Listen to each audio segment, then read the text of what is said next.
Notre attention a été retenue aujourd'hui par un thème d'actualité que nous avons formulé comme suit.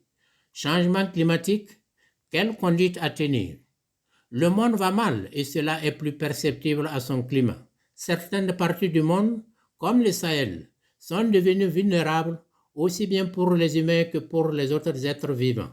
Les scientifiques et les grands savants se réunissent autour des forêts et autres pour trouver des solutions. Mais hélas, l'homme apparaît impuissant et désorienté face à ces grands bouleversements du climat. Ne vaudrait-il pas adopter une autre posture? Au cours de cette présentation, nous découvrirons la réponse divine à cette question. La présentation s'articule autour des points suivants. Premièrement, nous allons faire le constat sur les effets des changements climatiques. En deuxième lieu, nous allons évoquer brièvement les causes possibles de ces changements climatiques. Et enfin, en troisième position, quelle est la solution divine à cette déréglementation climatique?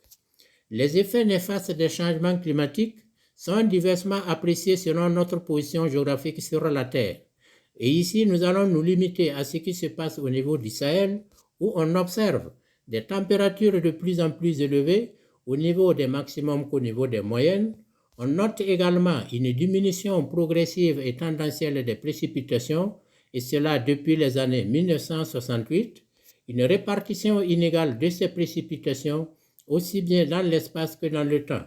Il y a aussi des pluies torrentielles provoquant des inondations localisées et l'érosion des sols. On observe aussi des orages violents qui sont accompagnés de vents forts, de fourres meurtrières et destructrices. Il y a également des poches de sécheresse pouvant se prolonger dans le temps. Le démarrage tardif des pluies, les poches de sécheresse, la fin prématurée des pluies, les inondations, la prolongation saisonnière des pluies, tout cela conduit au niveau de l'agriculture à des rendements très faibles, à des produits agricoles de mauvaise qualité et à des pertes culturelles. Nous présentons ici le zaï, qui est une technique qui permet de mieux retenir, de mieux concentrer l'eau et le fumier au profit direct de la culture. Cela permet aussi de restaurer le sol. Nous allons maintenant voir quelles sont les causes possibles imputables au changement climatique. Ainsi, le GIEC, qui est le groupe d'experts intergouvernemental sur l'évolution du climat, a établi les contributions approximatives à l'effet de serre des principaux gaz. Ainsi, la vapeur d'eau contribue à 60%, le dioxyde de carbone ou le gaz carbonique 26%, l'ozone contribue à 8%, le méthane et l'oxyde nitré 6%. Selon le rapport du GIEC de 2007, près de 49 milliards de tonnes équivalent de CO2 sont émises annuellement par les activités humaines.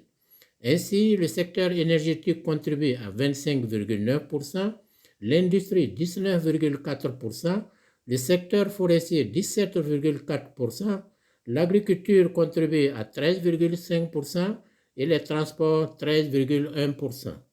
Et concernant ce dernier point, par exemple, un voyageur en avion émet environ 140 grammes de CO2 par kilomètre contre 100 grammes pour un automobiliste. Concernant toujours les gaz à effet de serre, connaissant certains paramètres, on peut alors utiliser la loi de Stefan Boltzmann pour calculer la température au niveau de la Terre, ce qui donne une température négative de moins 18 degrés Celsius, alors que la température moyenne observée en surface au niveau de la Terre est de 15 degrés Celsius, et cela grâce au phénomène naturel de l'effet de serre. C'est-à-dire que s'il n'y avait pas l'effet de serre, la température au niveau de la Terre serait de moins 18 degrés Celsius, alors que la moyenne observée est de 15 degrés Celsius. L'effet de serre est un mécanisme naturel qui a été mis en place par Dieu pour le bien-être et le confort des hommes. Et ce mécanisme se trouve être perturbé actuellement. Nous avons passé en revue les conséquences néfastes des changements climatiques et leurs causes. Maintenant, nous allons voir à ce niveau ce que la parole de Dieu nous enseigne sur cette question des changements climatiques. Et nous lisons dans Jérémie chapitre 5, versets 24 à 25, « Craignons donc Yahvé notre Dieu, qui donne la pluie, celle de l'automne et celle du printemps, selon son temps, et qui nous réserve des semaines fixes pour la moisson. Vos fautes ont dérangé cet ordre, vos péchés ont écarté de vous ses biens. » Et dans Job chapitre 12, verset 15, il est écrit, « S'il retient les eaux, c'est la sécheresse. S'il les relâche, elle bouleverse la terre. Nous continuons pour voir ce qui est dit dans Baruch chapitre 6, verset 61, et nous lisons « Les nuages exécutent l'ordre que Dieu leur donne de parcourir toute la terre. » Et enfin, dans Isaïe chapitre 59, verset 1 à 2, nous pouvons lire « Non, la main de Yahvé n'est pas trop courte pour sauver, ni son oreille trop dure pour entendre. Mais ce sont vos fautes qui ont creusé un abîme entre vous et votre Dieu. Vos péchés ont fait qu'il vous cache sa face et refuse de vous entendre. » Nous sommes doublement responsables de ce que nous vivons sur le plan climatique. Primo, par nos activités socio-économiques polluantes et secondo, par nos péchés. Ce qui fait que les seules parades humaines seront et resteront impuissantes et incapables de nous sortir de l'ornière. Certes, les approches scientifiques peuvent apporter des solutions subsidiaires et temporaires aux problèmes du climat, mais la vraie solution se trouve entre les mains de celui qui a créé la Terre avec son climat.